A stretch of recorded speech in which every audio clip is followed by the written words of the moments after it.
I'm the director of the NASA Glenn Research Center. And Hall of Fame inductee, or not? Is it? Yeah, well, Hall inductee. of Famer now. Hall of Famer, yeah, not inductee. Yeah. Yeah. Okay, so you are. What does it take to become an astronaut? I guess. What does it take to become an astronaut? That's a very small question. How much time? You know, so Seriously. That's a big one. Yeah. So it takes a lot of education.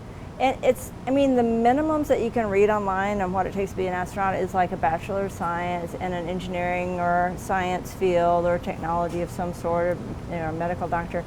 But when you consider all of the people that are competing against you, it really takes a little more than that. So you really need to be up there in an advanced degree.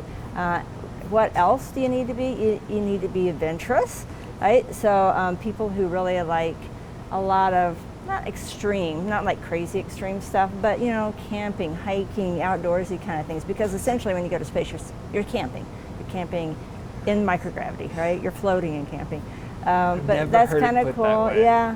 And you have to really get along well with your friends and your teammates, right? And share the load and be willing to work well together, because it's usually 3 to 6 people in space at a time. So you really should be nice to your neighbor and share the chores and do things like that and get along well with people. So nice. If you're someone who doesn't like that or doesn't like confined spaces, it may not be for you. So, and that's to be an astronaut, which is already like a huge accomplishment. Yeah. So going from a huge accomplishment of being an astronaut to a Hall of Famer, somebody in the 99th person in the Astronaut Hall of Fame. What is that? Yeah, I was just dumbfounded when I found out, because I would pass the Hall of Fame. It's down in Florida, and when I would go to work at the Kennedy Space Center, I'm thinking, I will never make it into that place, because I don't even know what you have to do to get in that place. But yeah, I was just so shocked when they called me. But it's really, being the astronaut, and then what did you do after you were flying in space that still contributed to space exploration, So it's staying in the field, continuing to make contributions to help others get to space and to help humanity go forward with space exploration. That's awesome. And so speaking of that, now you are the director of NASA Glenn Research Center. Also can't believe that. It's just a series of unbelievable events, You've earned it all. Yeah, but still, I just feel so lucky to have been given so many opportunities. But yeah, I love being the director of NASA Glenn. It is so cool. So I can geek out every day. I learn new stuff every day because I have the biggest brains, the smartest people here at this facility. We do all kinds of stuff like in facilities like this where we suck all the air out, we pretend we're in space with all this equipment. We can drop things in drop towers and simulate microgravity of things floating for short periods of time. We have even bigger vacuum chambers than this one out at Plumbrook Station, where we can put the top part of rockets in there, the upper stages where the crew will sit, and we can test those to make sure they will function well in orbit.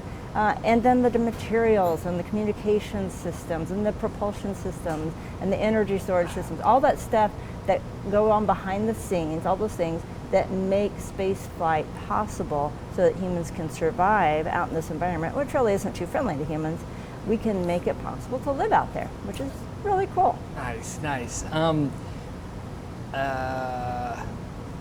Ohio, what does it mean to do this? What does this bring to Ohio? What's a local connection? So Ohio, it's the birthplace of aviation, so really need we say more, right? It's the perfect place to do aerospace and aeronautics. We have the John Glenn's, heritage here. We have Neil Armstrong heritage here. We have the Wright brother heritage here. So Ohio is the perfect place to do all this kind of research.